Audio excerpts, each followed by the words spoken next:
40. godina prošlog veka nacisti su bili rešeni da pronađu i likvidiraju jugoslovenskog maršala Josipa Broza Tita. Pa su tako u maju i junu 1944. godine organizovali sada već svima poznati desant na Drvar, odnosno operaciju Konjički skok, kako je glasio šifrovani naziv iliti na nemačkom Rezelsprung, a sve sa ciljem da zarobe Tita i tako uklone vođstvo partizanskog pokreta u Jugoslaviji. Ova operacija predstavljala je taktički jednu od najspektakularnijih operacija u Drugom svetskom ratu, pa je zbog toga obrađivana u istorijskim, memoarskim, književnim i filmskim delima i postala simbol. Ali ono što malo ljudi zna je da su Tita od ovog napada spasili sovjetski piloti. Kako je sve to izgledalo, kako su to izveli i gde se Tito u početku skrivao od nacista? Pogledajte u nastavku ovog videa.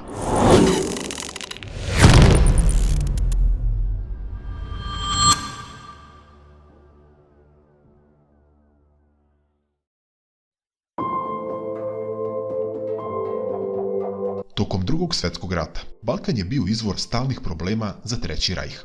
Nakon debakla Velmharta od Jugoslavije, nacisti su bez najave bombardovali Beograd 1941. godine i tako najavili brutalan teror i invaziju na naš narod.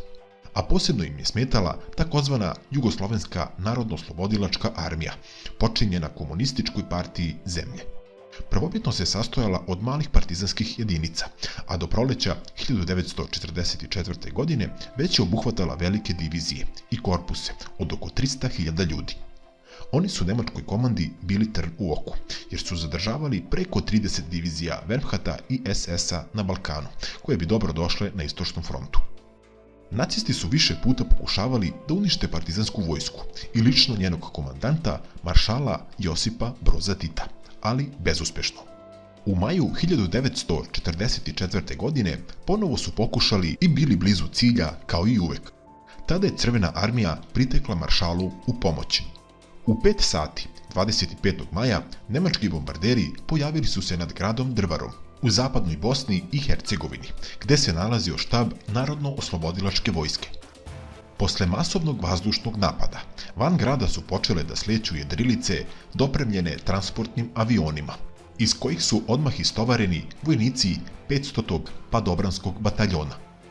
Za ovu operaciju, nazvanu Konjički skok, čija je glavna svrha bilo hvatanje i eliminacija maršala Tita, Nemci su okupili više od 17.000 ljudi. Pored padobranaca, motorizovanih pukova, izviđačkih i tenkovskih bataljona, u reon borbenih dejstava premešteni su i puk divizije specijalnih snaga Brandenburg, a hrvatske jedinice su premeštene u zonu operacija. Suprotstavljale su im se jedinice 1. i 6. proletarskog korpusa jugoslovenskih partizana, bataljon maršalske garde i regruti škole za oficire, ukupno 12.000 ljudi. Uprkos njihovom žestokom otporu, neprijatelj je ubrzo zauzeo grad. Sam maršal Josip Broz Tito, zajedno sa svojim štabom i sovjetskom vojnom misijom, nalazio se u to vreme u svojoj kući, nedaleko od grada. Kada je neprijatelj stigao i do njega, oni su se pod okriljem svojih trupa povukli u Dinarske planine. Nemci nikada nisu odustali od svoje potere, stežući obruč oko Tita i njegovih pristalica.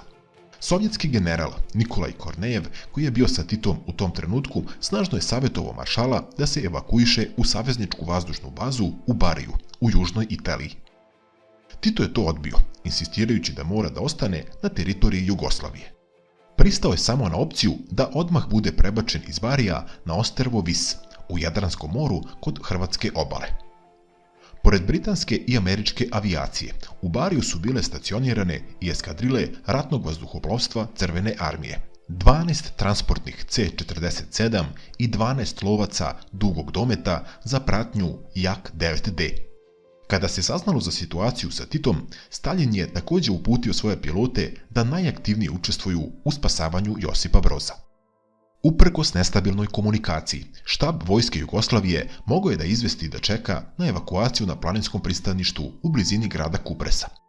Zapadni saveznici su odložili misiju spasavanja zbog lošeg vremena, ali je sovjetski major Aleksandar Šornikov osjećao da dragocjeno vreme ističe i da je hitna akcija neophodna. U noći 4. juna sovjetski C-47 se podigao u vazduh i krenuo ka Jugoslaviji. Koordinate je dao navigator Pavel Jakimov iz Šornikove posade, koji je u to vreme bio sa maršalom. Major je već bio iskusan pilot, koji je neko vreme proveo na Balkanu i proučavao lokalne vazdušne puteve.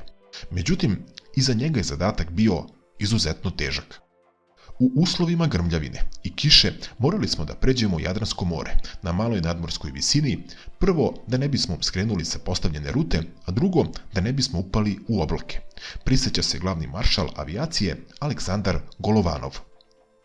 Došavši do ostrva Korčule i zaobišavši Split, gde se nalazila nemačka mornarička baza pokrivena velikim brojem protivavionske artiljerije, posada je počela da se penje na visinu, zauzevši kurs za Kupres, na čijem se području nalazila najviša planina, koja je služila kao pouzdan orijentir. Kada su stigli do planine i identifikovali svoj položaj, posada je tražila vatru, odnosno svetla upozorenja i signale.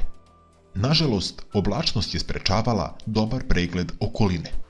Posada je letela preko nepoznatog terena više od pola sata, dok nije našla kodna svetla. Mali lokalitet koji su partizani pripremili u planinama bio je potpuno prekriven stenama i isečen potocima. Moralo se spustiti iz prvog pokušaja i bez ikakve greške. Dakle, spustiti avion na strmo i neravno mesto za mnoge bi bila nemoguća misija, ali ne i za Šornikova koji je iz prve uspeo. Prizemljio je svoj C-47 i zaustavio ga na posljednjoj zapaljenoj vatri iza koje je počela strma provalija. Posada sovjetskog aviona morala je još jednom da ponovi ovakav težak manevar. Nakon što su maršal i štabni oficiri prebačeni u Bari, piloti su se vratili po ostale. Zapadni saveznici, saznavši za Šornikovljev let, također su napravili nekoliko letova u planine. Za ovaj podvig Aleksandar Šornikov, njegov kopilot Boris Kalinkin i navigator Pavel Jakimov dobili su titulu Heroja Sovjetskog saveza. Jugoslavija je pak svakog od njih odlikovala svojim najvišim vojnim odlikovanjem, ordenom narodnog heroja. Dragi moji, kao što vidite, herojstvo je ove ljude učinilo besmrtnima i zauvek će ostati upamćeni po ovom hrabrom poduhvatu.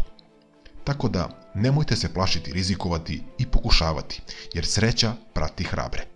Lajkujte video ako vam se svidela ova priča i pretplatite se jer slijedi još ovakvih i sličnih videa.